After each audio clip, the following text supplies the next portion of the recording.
Good morning. Hello. Good afternoon. Whatever it is in your part of the world. Hi. I am Shelley of Shellhawks Creations, and I am doing another episode of Pots and Thoughts. I am working on this cup today. This cup doesn't have a handle yet, so I'll be putting a handle on it eventually, maybe during this video, maybe not, I don't know. But I'm going to put on some underglaze transfers, which I don't know how well you're going to be able to see it, but I decided to go with the flamingos today. There's like, I don't know how well, you can't see it almost at all. Of course, there you can kind of get an idea. So, trust me, there are flamingos on this thing. So I'm going to put those on, and I'm going to show you a couple of little tools I use. First, I've got a hard plastic rib. I've got a softer plastic rib. We call this a rib. I don't know why, we just do. Maybe they did it with real live bones back in the day, who knows. But anyway, so I've got those guys here. I've got a scoring tool from Gem Tools. And I've got a handy dandy pair of tweezers. And then I've got this here thing, which is an ordinary pencil. This pencil's a little thicker than other pencils because it's one of those ones that you use for little kids when they're first learning how to write. Sorry, I'm getting a hot flash because I'm old.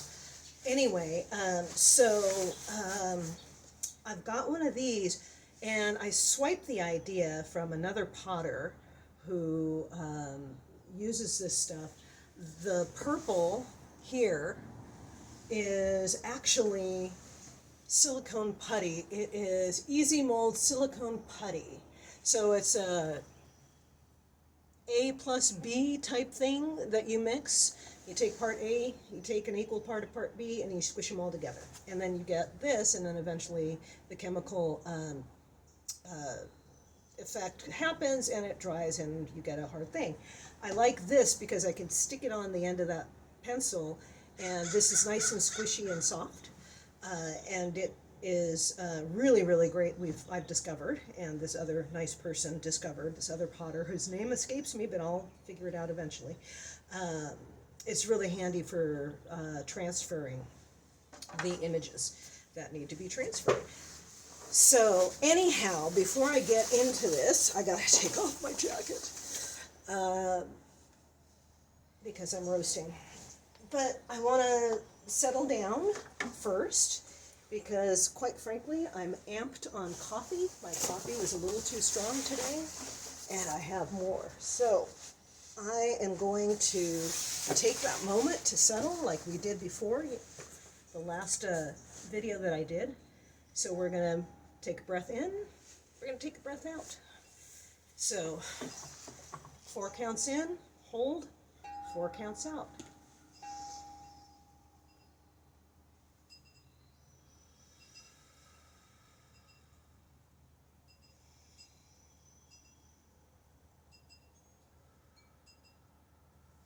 Do that 1 or 2 more times for yourself. I find that during the day, I can be very anxious about certain things. All of us get anxious. We all have stresses and pressures. And I find that if I breathe like that a couple, 3 times, it sort of gets my energy stuck back into my body where it belongs instead of going haywire all over the place. So take another couple of breaths for you. And I'm going to start with this, and I'm going to talk about what I want to talk about, which is I want to further the conversation that we're having about how you treat other people is about you, not about them. So, what do I mean by that when I say I want to further that conversation? I think what I want to talk about where that's concerned for the time being is the current fashion, I guess, of dehumanizing other people. I'm not a fan of this. I'm sure you're shocked, but there you go. And when I was thinking about this and I kind of observe what's happening right now in terms of the world, first, as we talked about last time, it was, I think of things in terms of microcosm and macrocosm. So what I mean by that is microcosm being all of us as individuals, our individual opinions, our individual lives, and then the macrocosm being what's playing out in the world at large. And it is a large world. Anyway, so what I'm thinking about is dehumanization, which I think dovetails quite nicely with the idea that what you do to other people, how you treat them, is about you.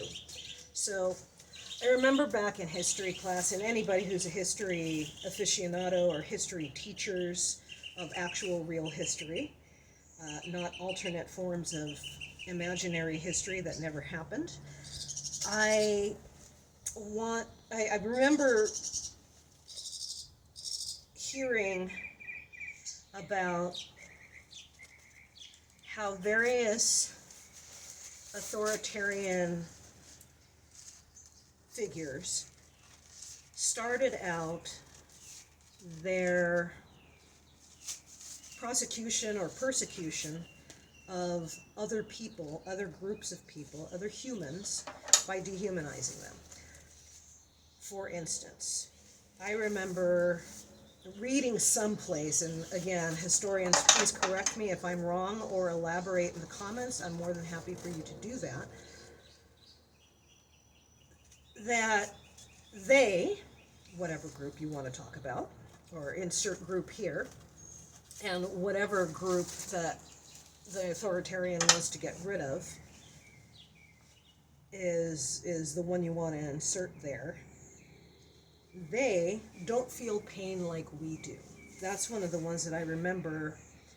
Oh gosh, I think I heard about that in junior high or high school. And that was, of course, in reference to in reference to the Jews, and it was a justification for Dachau and the other horrifying death camps that Hitler set up.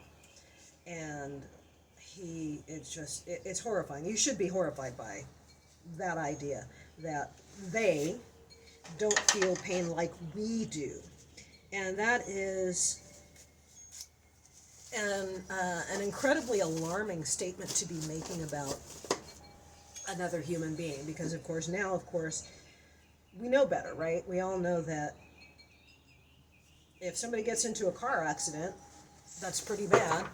They're going to have damage and injuries and all that kind of stuff. They're going to be in pain, and that's just part of life, right? So if you're a person who is subscribing to this idea that fill in the blank, don't feel pain like we do, we always being white people, generally speaking nowadays, it's straight white men. It's pretty telling of you as a person that you would subscribe to that idea, because what that does is it gives you the excuse to be inhumane to other people. And I think that that is something that, I mean, it shouldn't be a controversial point of view to not agree with that, right? That everybody feels pain, that we are all human beings, that no one of us or one group of us is superior to another group. And certainly no one group has more or less nerve endings than another one. And that is how you treat people. If that is how you treat people, I need to go on this end. then you need to just stop. It's interesting. I say this because I'm noting the current situation with the Middle East, of course, with Israel and Gaza, which I am by no stretch of the imagination an expert on foreign policy at all. I am no expert specifically on the dynamics of something that has been in process for many, many years, for decades. And of course, the original stuff, I imagine, goes back a lot farther than that. But as I say, I'm not an expert. It's not my bailiwick, guys.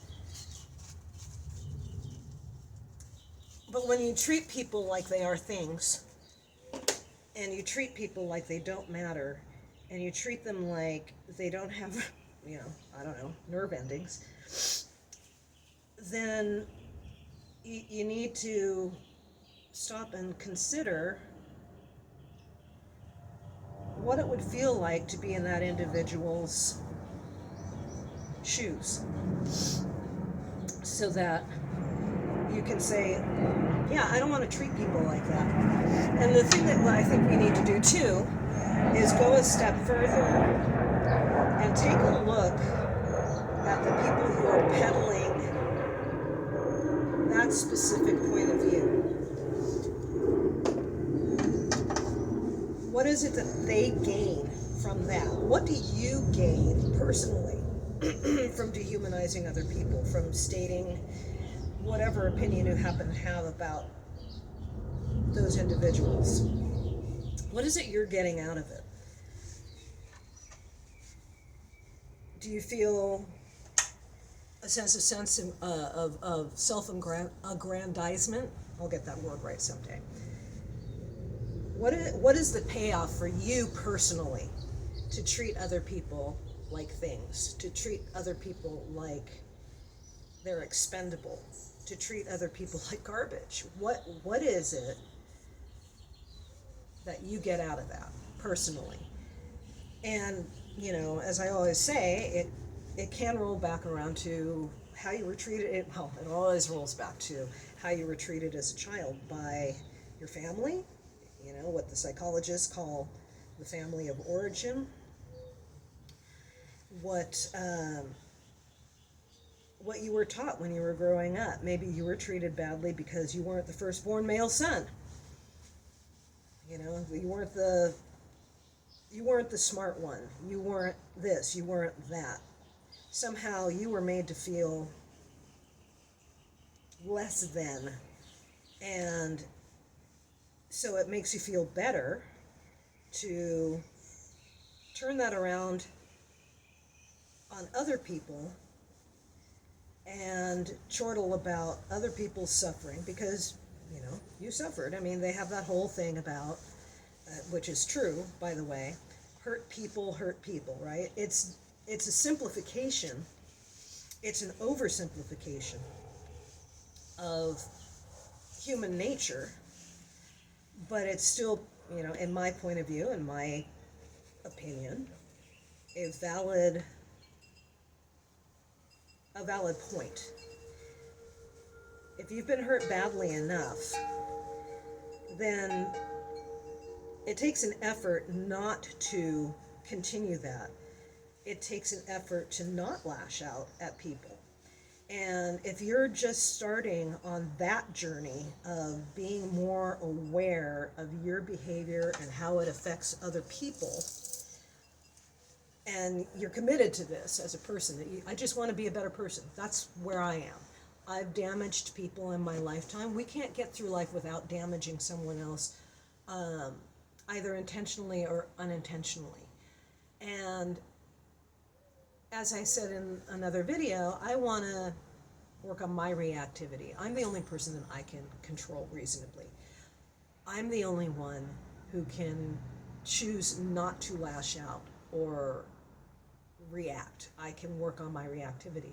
It's not something that's going to happen overnight. We have, all of us, especially when you get to be my age, which is definitely in the over 50, we have a lifetime of habits to overcome. And it's a process. And in this process, we have to give ourselves some grace. We have to, above all, we have to learn how to forgive ourselves. I don't think we ever get over things specifically.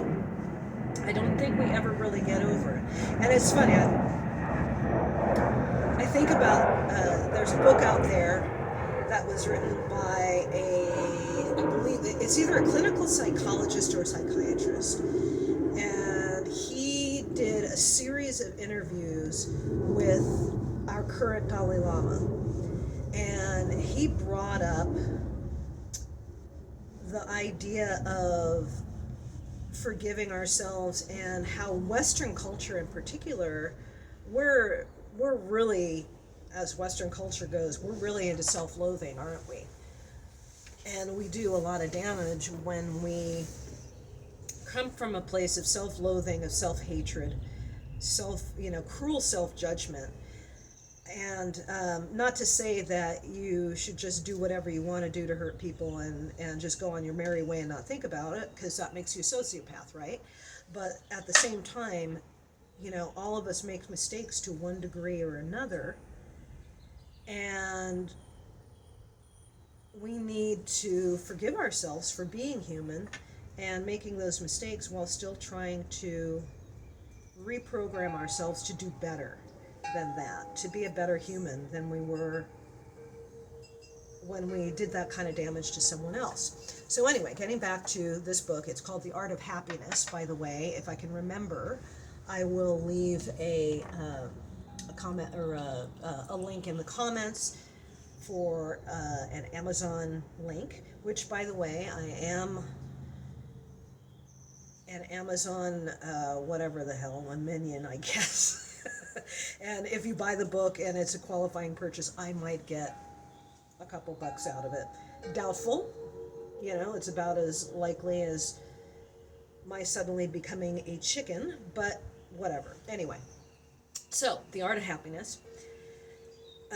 And so the gentleman who was doing the interview at the time, he asked the Dalai Lama if there was anything that he really, really regretted. And he said, oh yeah, absolutely. And he says, well, what was it? So the Dalai Lama tells him this story. And by the way, here are, you still can't see it all that well, but here are the cute little flamingos. They'll be darker later when I get a clear glaze on it after it's all fired. Anyhow, so the Dalai Lama said, oh yeah, and I want to give you a trigger warning for self-harm, by the way. Anybody who's watching this, be aware, trigger warning. So the Dalai Lama said, yeah, of course, everybody has regrets and all of these things, and I definitely did. And the guy says, okay, well, what is it? And he said, well, when I was a little younger, a man came to me and he wanted to do certain yogic practices. And he was a person who was very much on the road to, the Enlightenment thing was a big deal. And I don't mean to, disparage that in any way or trivialize it. He was very committed to it, and that was his spiritual belief. And he said that what he told the old guy, he was an older gentleman, he said, well, I think you're too old for that. Those kind of yogic practices are for young people. And the guy said, oh, okay, well, all right, fair enough. And later on, the Dalai Lama found out that the man had killed himself. Now, keep in mind that in that area of the world, the common spiritual belief is of reincarnation. So the little old man did not do it because he was depressed. He did it so that he would because he truly believed that if he got himself a new body, then he'd be able to do these yogic practices, and he would be that much further on the road to enlightenment. That was their particular point of view. And of course the interviewer was like, oh my God, that's terrible. How did you get over that? And the Dalai Lama, being the Dalai Lama, really thought about that hard, and very honestly. And he said, well, I didn't. And that's a very telling thing, that if somebody who has been practicing a spiritual philosophy, as Buddhism is, from a very young part of childhood, and if they say they don't get over it, they just accept it as part of themselves and forgive themselves for this pretty horrendous mistake, which obviously he couldn't have known, right? I mean, how was he going to know that the guy was going to do that, right? And it's just one of those things that we have to think about in terms of how we treat ourselves primarily, so that we don't lash out at other people. We lash out because we're hurt ourselves, because of self-condemnation, because of self-loathing, because of all those things. And as much as I really do believe that how we treat other people is about us, not about the person, I believe that we have to start with treating ourselves better and treating ourselves with grace. We are not off the hook for being aggressive and nasty and mean to other people. We're not off the hook for that. I'm not trying to be a proponent of that. But I think it's very important for us to realize that as human beings, we're going to make mistakes. We're probably going to make some pretty big ones that we regret for, ever. But we need to think about things like that. When you have someone who says to you, well, so-and-so did this to me, so I did this to them. Well, no. I'm not justifying what they did by any stretch, but you're in control of you, right? And how you react or respond to that other individual, that's all on you. And I say that as a person who is absolutely not perfect and absolutely works on my own reactivity, and it is so challenging for me to not fall into the knee-jerk reaction, to take a breath. So I'm going to leave you with that. I'm going to keep working on my cup. I'm going to pull my handle, and I've got a little heart that I'm going to put on here. It's not this is the cookie cutter that I use for the clay. But hopefully you'll get to see the finished product at some point.